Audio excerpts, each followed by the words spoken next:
यदि आप रेफ्रिजरेटर के रिपेयरिंग का काम सीख रहे हैं, एयर कंडीशनर के रिपेयरिंग का काम सीख रहे हैं, तो आपके पास कुछ मॉडल के कंप्रेसर आ जाते हैं जिसका कुछ का तो कनेक्शन आपको आसान लगता है और आप कर ले जाते हैं, लेकिन कुछ कंप्रेसर इस तरह के मिल जाते हैं जिसके साथ आपको कनेक्शन करना होता है और आपको थोड़ा सा सोचना पड़ता है और आप नहीं जान पाते हैं और कनेक्शन कर देते हैं और कंप्रेसर जल जाता है। जैसे आप यहां देखिएगा, हमारे पास ये रेसिप्रोकेटिंग का कंप्रेसर है, ये सिंगल फेज का कंप्रेसर है और इस कंप्रेसर के साथ आप देखेंगे इस टाइप का ये बॉक्स टाइप का रिले लगाना है और इसमें ये जो हमारे पास रन कैपेसिटर है और एक स्टार्ट कैपेसिटर है, इसी के साथ इसका कनेक्शन करना है। तो यहां पर आप देखेंगे कंप्रेसर में इसके रनिंग स्टार्टिंग कॉमन, पिनों की तो पहचान भी आप कर लेते हैं, लेकिन जब कनेक्शन की बात होती है तो जैसे आप यहां देखेंगे हमने एक छोटा सा डायग्राम यहां बनाया है, इसी में हम आपको इस तरह के कंप्रेसर के साथ दोनों कंडेंसर, रन स्टार्ट और रिले का कनेक्शन कैसे करना है ये मैं आपको बहुत अच्छे से बताऊंगा। और आप यहां देखिएगा ये सभी हमारे स्टूडेंट हैं, अपने सभी स्टूडेंट को भी बताएंगे और आप भी सीखिएगा। तो जैसे आप यहां देखेंगे तो ये जो रिले है, रिले में देखेंगे यहाँ पर लिखा हुआ है 4, तो हमने यहाँ 4 लिख दिया है।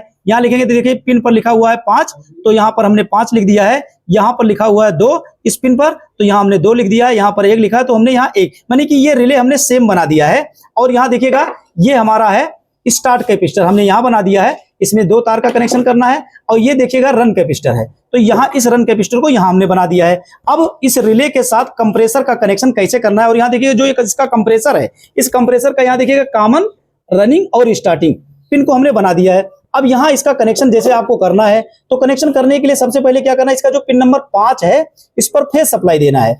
और यहाँ पर आप देखिएगा जो इसका पिन नंबर 4 है, 4 पर आपको क्या देना है, न्यूट्रल सप्लाई देना है ऐसे।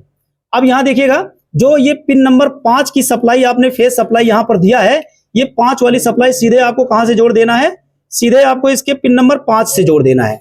अब इसके पिन नंबर 4 से सप्लाई निकलेगी, तो 4 की सप्लाई निकलकर दोनों कंडेंसर का एक एक तार आपस में जोड़ दीजिए, तो ये जुड़ गया। अब ये रन कैपेसिटर जो सप्लाई आउट करेगा, ये रन कैपेसिटर देखिएगा जो सप्लाई निकालेगा, तो इसको जोड़ देना है आपको पिन नंबर 2 पे ऐसे। और स्टार्ट कैपेसिटर जो सप्लाई निकालेगा इसको जोड़ देना है इस रिले के पिन नंबर 1 पर। अब आपको यहां यह समझ लेना है कि इसके स्टार्टिंग का जो कनेक्शन होगा इसके पिन नंबर 2 से आपको करना है ऐसे। अब इसका रनिंग पिन बच रहा है, तो रनिंग का कनेक्शन जो न्यूट्रल आपने यहाँ पिन नंबर 4 को दिया है, यहीं से एक तार निकलेगा और ये निकल करके सीधे रिले के पिन नंबर 4 से जुड़ जाएगा। तो इस तरह का कनेक्शन आप इस तरह के कंप्रेसर में यदि करते हैं तो कंप्रेसर आपका बहुत अच्छा वर्क करेगा। कनेक्शन आपका ये सही है, आप इसका स्क्रीनशॉट ले सकते हैं। Thank you.